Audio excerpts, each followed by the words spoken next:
All right, first and foremost, all praise, honor, and glory is to Yahweh by Hashem Yahweh Shai. Double honors to the apostles of Great Millstone.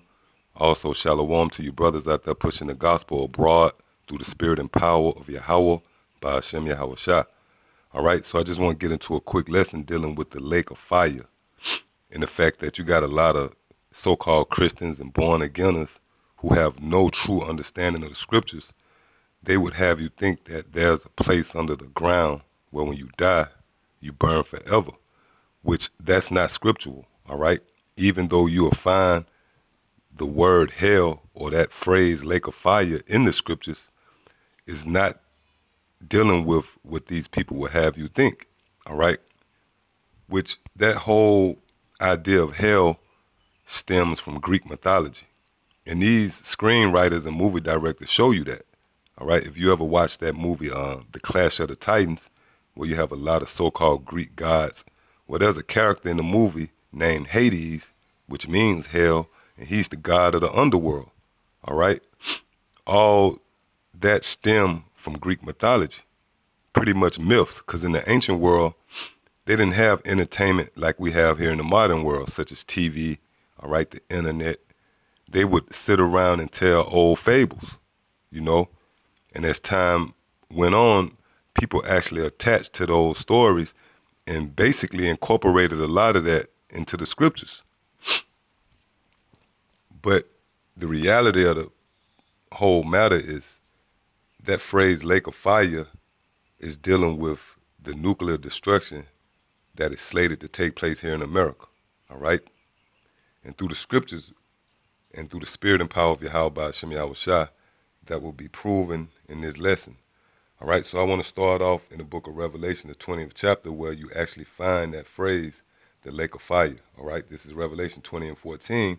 And death and hell were cast into the lake of fire. Now, hold up, all right? Let's just say hypothetically, if hell was the lake of fire, as some would have you think, well, how could hell be cast in the lake of fire? All right? You got to explain that. So let's read it again. It says, and death and hell were cast into the lake of fire. This is the second death. All right?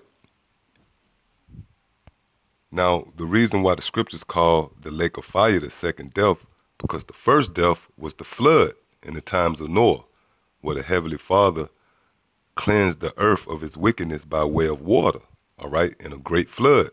Now, the second death will be when the Heavenly Father cleansed this earth of all its wickedness by way of fire.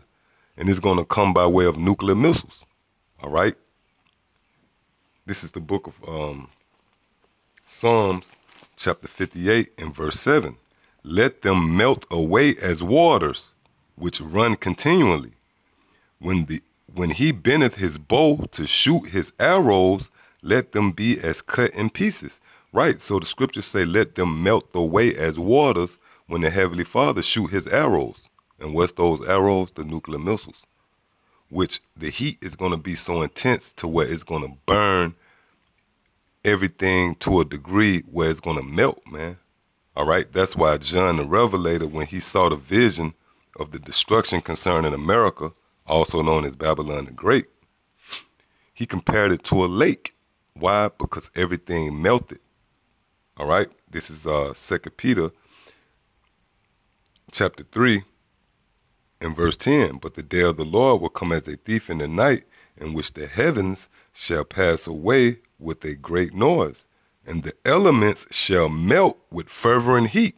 That's right. So the elements is everything you see around you, right? These cars, these buildings, these roadways, highways, all right? It's all going to melt from the fervent heat, all right?